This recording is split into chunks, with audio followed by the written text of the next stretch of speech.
महाभारत की कथा के अनुसार कर्ण इतने दानी थे कि सब कुछ जानते हुए भी उन्होंने अपनी ढाल और कुंडल भगवान इंद्र को दान कर दिए थे। कर्ण जानता था कि जब तक ढाल और कुंडल उसके पास हैं, तब तक मृत्यु भी उसके आसपास नहीं भटक सकती। हालांकि कर्ण अपने परोपकारी स्वभाव से पीछे नहीं हटे। कर्ण और पितृपक्ष से जुड़ी एक और कहानी महाभारत में मिलती है। इस कथा के अनुसार जब कर्ण मृत्यु के बाद स्वर्ग पहुंचते हैं तो उन्हें खाने के लिए कुछ नहीं मिलता। ऐसे में कर्ण को आश्चर्य हुआ और उसने सोचा कि पृथ्वी पर अपने जीवन के दौरान उसने संतों और गरीबों को सोना दान किया था, फिर उसे दान का पुण्य क्यों नहीं मिला? उन्हें भोजन के बदले सोना क्यों मिल रहा है? कर्ण के प्रश्नों का उत्तर देवराज इंद्र द्वारा दिया गया। आइए पितृपक्ष में जानते हैं महाभारत की यह अद्भुत कथा। कर्ण ने दुर्योधन की ओर से युद्ध करके मित्रता कायम रखी। कर्ण जानता था कि वह यह युद्ध हारने वाला है, फिर भी वह पीछे नहीं हटा। कर्ण का जन्म एक ढाल और कुंडल के साथ हुआ था जो कर्ण को सुरक्षा प्रदान करता था। महाभारत युद्ध में श्री कृष्ण जानते थे कि जब तक कर्ण के शरीर पर ढाल और कुंडल हैं, तब तक उसे हराया नहीं जा सकता। उन्होंने ये बात अर्जुन को बताई। अर्जुन को इंद्रदेव का पुत्र माना जाता है क्योंकि पांडवों की मां कुंती ने इंद्रदेव का आह्वान किया था और अर्जुन को प्राप्त किया था। जब इंद्रदेव को कुंडल और कवच के बारे में पता चला तो इंद्रदेव अपने बेटे की रक्षा के लिए एक आर्षी का भेष बनाकर नदी में स्नान कर रहे कर्ण के पास गए। कर्ण स्नान करके नदी से बाहर आया और तुरंत अर्षी के वेश में इंद्र ने उससे भिक्षा मांगी। कर्ण ने इंद्रदेव से कहा कि वह अभी स्नान करके बाहर आया है, इसलिए उसके पास कुछ भी नहीं है। वह महल में जाता है और ऋषि को कुछ देता है, लेकिन ऋषि जिद करते हैं कि उन्हें अभी दान चाहिए। जब कर्ण ने कहा कि इस समय वह क्या दान कर सकता है, तो ऋषि के वेश में इंद्रदेव ने कहा कि उन्हें कर्ण की ढाल और कुंडल चाहिए।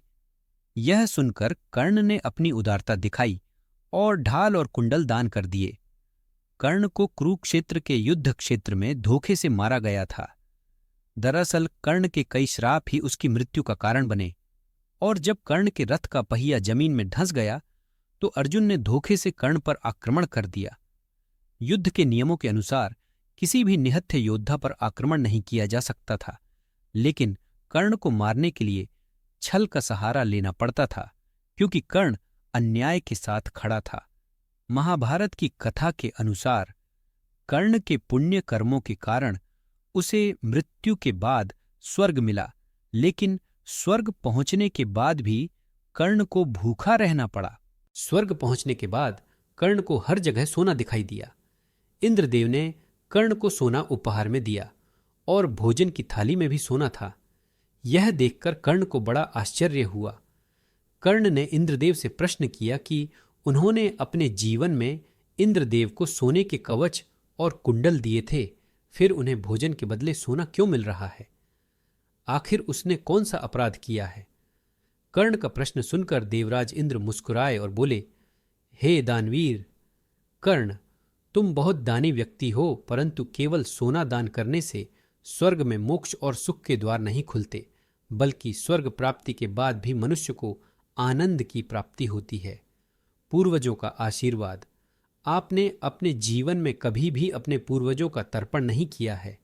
देवराज इंद्र का उत्तर सुनकर कर्ण ने हाथ जोड़कर कहा कि वह नहीं जानता कि उसके पूर्वज कौन थे और किस कुल के थे। इस कारण वे कभी भी अपने वास्तविक पूर्वजों के नाम पर कुछ भी दान नहीं कर पाते। अपनी मृत्यु से कुछ समय पहले ही उन्हें यह रहस्य पता चला कि वह भी वास्तव में कुंती के पुत्र थे। कर्ण की पीड़ा सुनकर भगवान इंद्र ने कर्ण को 16 दिनों के लिए वापस धरती पर भेज दिया। पृथ्वी पर लौटने के बाद कर्ण ने अपनी गलती सुधारी और 16 दिनों तक अपने पूर्वजों के लिए तर्पण और श्राद्ध किया। कर्ण अपने पूर्वजों के नाम पर अन्नदान भी करते थे। पौराणिक कथाओं के अनुसार इन 16 दिनों को अंततः पितृपक्ष के रूप में पहचाना गया।